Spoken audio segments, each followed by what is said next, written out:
So you can see why I don't have very many dinner parties here. Once I had a dinner party for 10 people, 4 courses, and the next day it took me 4 hours to wash all the dishes and clean up.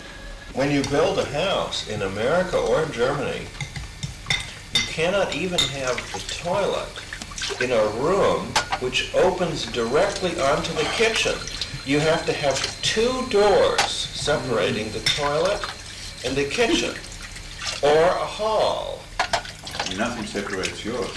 No, I wash the potatoes right next to the toilet in the same room. This would ring all the alarm bells at the Gesundheit zone.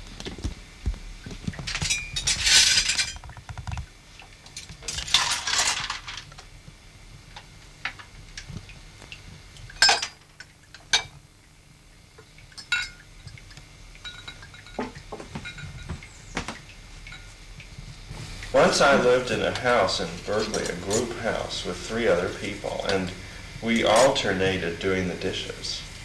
And we had a roommate, Donna, and when she did the dishes, she didn't have any system at all. She would wash the greasy pots first, and the glasses in that water last. And you should have seen these glasses. Nobody wanted to even touch them. So what did you do? You washed them again? I washed them again. But then one time she told us indignantly about another group house that she had lived in and how they had finally asked her to leave. And she said this with great indignance. She said, "Why, they said I didn't even do the dishes well enough." People who meet me, they say, "What do you do for a living?" And I always say, "As little as possible." And this is quite a shock to most people. You know, they identify themselves so with their work, and here's this person who claims not to work, and if you say this to an American, they immediately think that you are independently wealthy. If you say it to a German? And if you say it to a German, they're quite shocked at first, but they're somehow intrigued by this idea.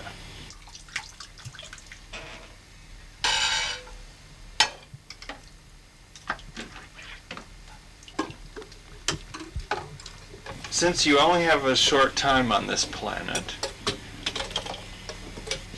True. my idea is only to, how should I say, absorb quality.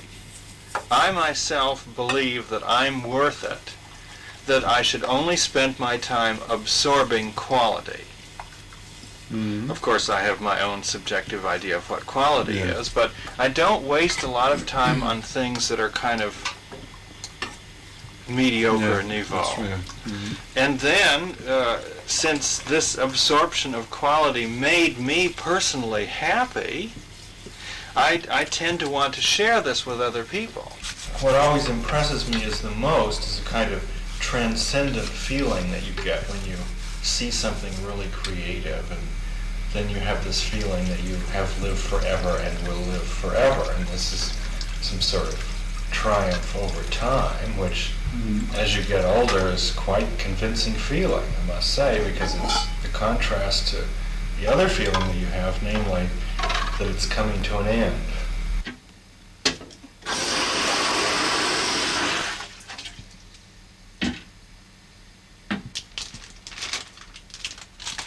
I used to go to these concerts, and I used to sit in this, especially in the Philharmonie, where the sound is so wonderful. I used to sit there and think, no, John, this couldn't really be happening to you. It couldn't possibly be this beautiful. And this piece was so beautiful, and each one of these chords was such a surprise to me that I thought, the next one can't possibly be as much of a surprise as the last one, but everyone was. And not only did I feel this, but I noticed around me that it was completely silent in the hall. In other words, everybody was getting at that moment this message that I was getting.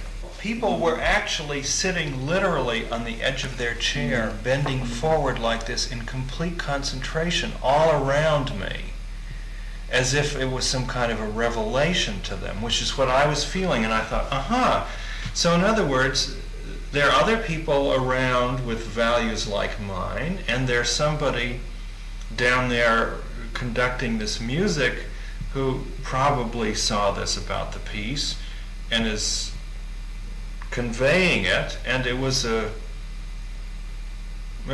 beginning of my happiness, this piece. Amazing.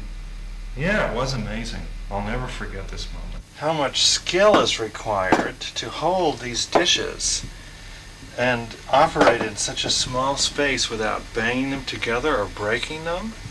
This is manual dexterity. I've practiced this. I know, for example, that the small plates and the bowls fit on that corner of the sink back there in the corner so that you can take them out and set them up there, and that the glasses fit up on the shelf. But the big plates, did you notice how hard this was to wash those big plates in that little sink? I did indeed.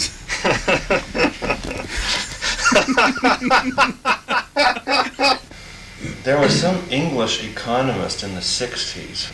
He had this theory that people who did the grottier jobs should be paid more, and the people who do the satisfying, glamorous jobs should be paid less because they're already being paid with satisfaction for being glamorous and important.